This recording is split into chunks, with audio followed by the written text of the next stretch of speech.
In this video, we are going to use the object pooling to destroy the bullets. So for doing that, we need to make a new C#, and this C# script, we called it object pool.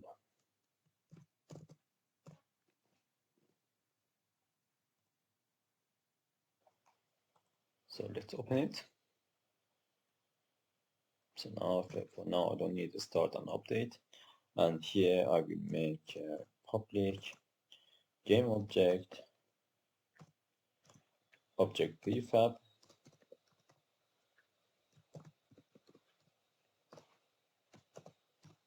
The next one will be public int create on the start how many bullets we want to keep. So create on the start, and the other one will be private list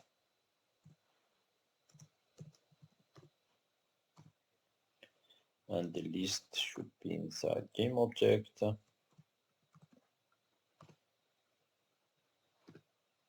Then pool objects is equal to new list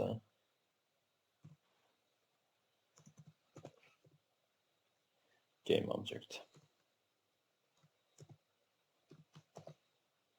So now we make a start function. So here start, and we used for loop for int x equal to 0, then x less than our create object on start. So create on start, and the number that we want to add to our content is x plus plus, just one time. So now let's talk about the for loop, how it's working. Now here we have x is equal to 0, and as long as our x is less than 10, we will add 1 to it. That means it will be 0, 1, 2, 3, 4, 5, 6, 7, 8, 9 until we reach to number 10. When it's number 10, then so it's false. Then that's our condition. Then the condition is false, and the loop will be end. So again, we have a x, and if x is 0, and if we have a condition, that's our condition. If the condition is true, we will add 1 to it, and we will read the line here. The line that we will write here, we will read this line, for example. And as long as so we are not at our x is not less than 10, then we will read this line inside of the curly bracket. But as soon as our x is equal to 10, then our condition is false, and our script will not read the curly bracket. So I hope it's clear.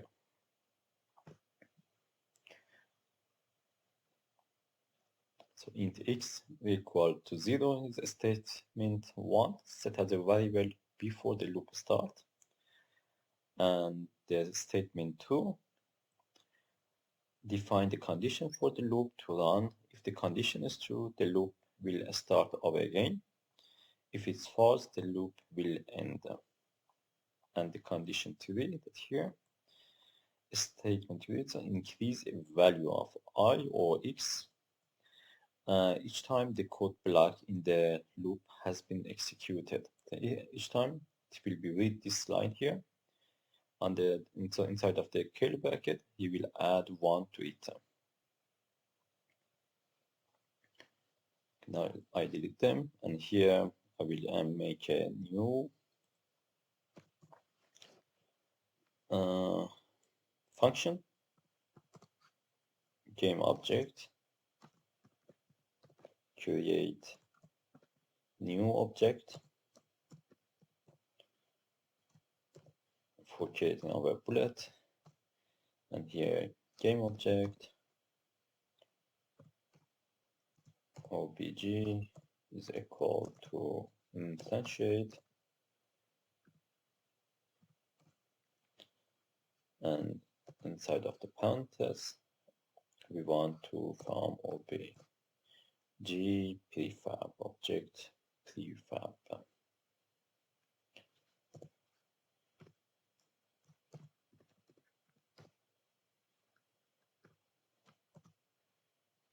So let's change this one to also to obj prefab. So now here we want to obj.stackDiv is equal to false. I think we want to deactivate our bullet,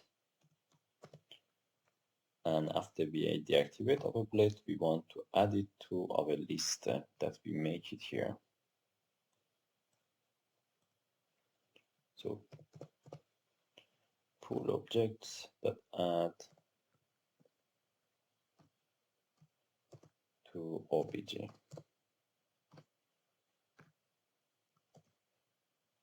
And now we need to return it. So here, under that, return obj. So, and then here inside of the curly bracket, so as long as our loop is condition in our loop is true, then we want to create a new object.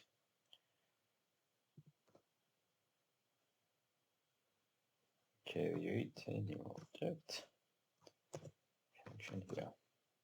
That means we will call this function here.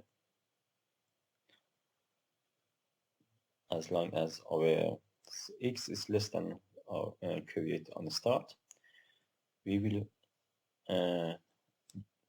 read this function here. So now we created another function, public game object. We want to get the access of the inactive object, inactive bullets.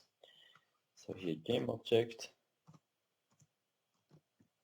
get object from the list.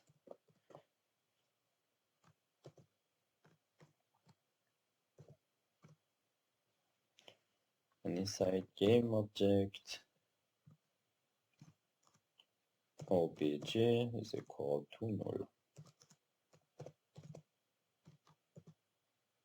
Now we need to define the obj here.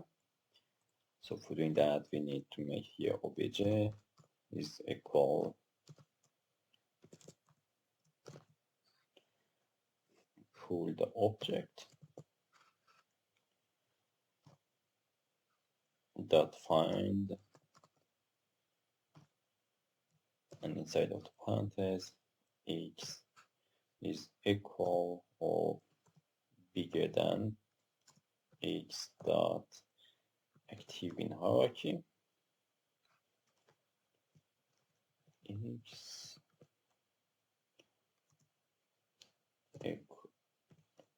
equal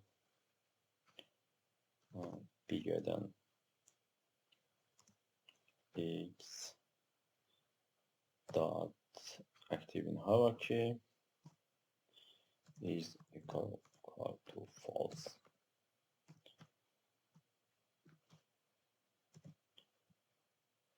So let's make it to make it easier to understand it. So I will remove this null and paste it that here. And we have the obj, and from pool objects dot find, it's like a loop, and if our x dot condition here is false, that means our bullet is inactive in hierarchy, then we will define it as an object. So now we make a if condition, if, and inside of parentheses obj is equal to null. That means if we couldn't find the object, then we create a new object. So here obj is equal to create a new object.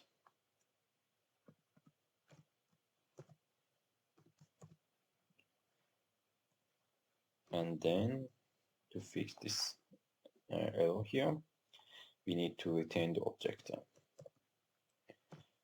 Retain obj. So now let's save this script and going back to our weapon. Instead of that bullet prefabs, we make it object pool. Object pool from the script object pool, bullet pool.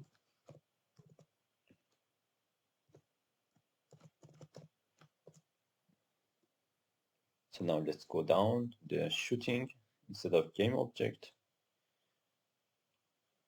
bullet, we want to say, instead of instantiate, I will remove this instantiate, and we want to bullet pool dot get object. So get object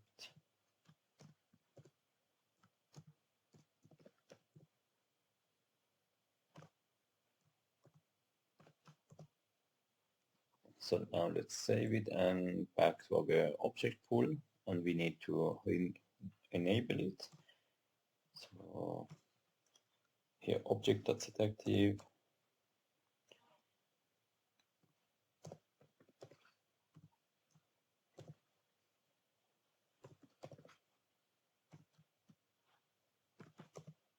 so save it again, back to our weapon. We need to here give after the get object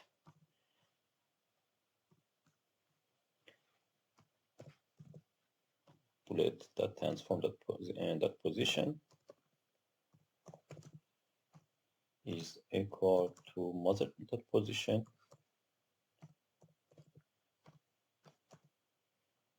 and also bullet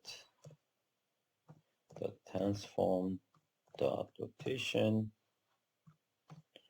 is equal to muzzle dot rotation. So let's save them and going back to the game, check our player and drag our object pool to it. So the game object will be our bullet. Is that a bullet?